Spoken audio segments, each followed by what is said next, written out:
as American as apple pie, as American as the blues, as American as apple pie. The question is why? Why should the blues be so at home here? Well, America provided the atmosphere. America provided the atmosphere for the blues, and the blues was born. The blues was born on the American wilderness. The blues was born on the beaches where the slave ships docked. Born on the slave man's auction block. The blues was born and carried on the howling wind. The blues grew up a slave. The blues grew up as property. The blues grew up in Nat Turner visions. The blues grew up in Harriet Tubman courage. The blues grew up in small town deprivation.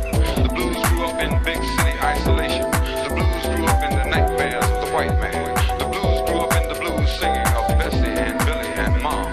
The blues grew up in Satchmo's horn, on Duke's piano, in Langston's poetry, on Robeson's baritone. The point is that the blues is grown. The blues is grown now, full grown, and you can trace the evolution of the blues on a parallel line with the evolution of this country. From Plymouth Rock to acid rock, from 13 states to Watergate.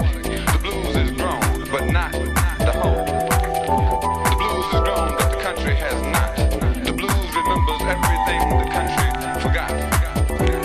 It's a bicentennial year, and the blues is celebrating a birthday, and it's a bicentennial blues.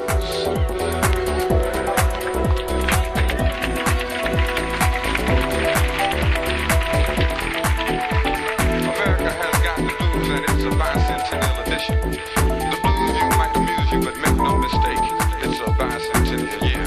A year of hysterical importance, a year of historical importance.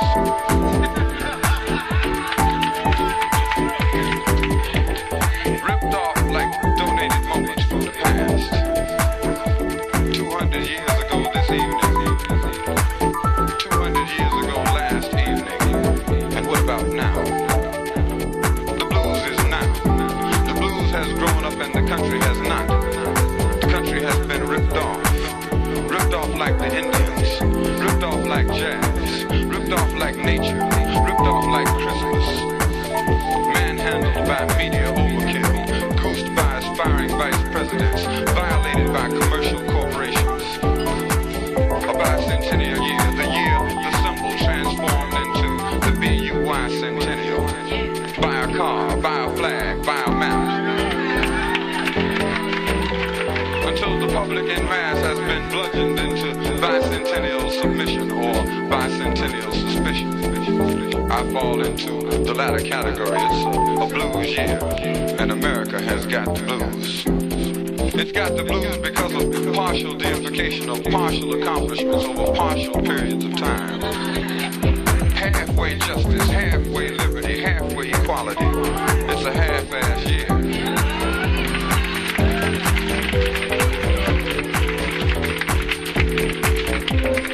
And we would be silly in all our knowledge, in all our self-righteous knowledge, when we sit back and laugh and mock the things that happen in our lives, to accept anything less than the truth about this bicentennial year. And the truth relates to 200 years of people and ideas getting by. It got by George Washington. The ideas of justice, liberty, and equality got cold by George Washington. Slave owner general. Ironic that the father of this country should be a slave owner. The father of this country, a slave owner. Having got by him, it made it easy to get by his henchmen, the creators of this liberty, who slept in the beds with the captains of slave ships, fought alongside black freedmen in the Union Army, and left America a legacy of hypocrisy. It's a blues year. Got by Gerald Ford, Oatmeal Man,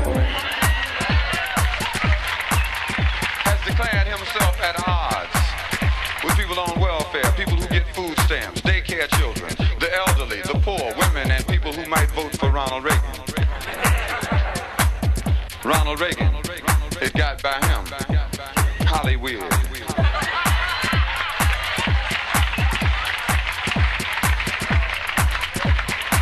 Acted like an actor, acted like a liberal, acted like General Franco when he acted like governor of California. Now he acts like somebody might vote for him for president.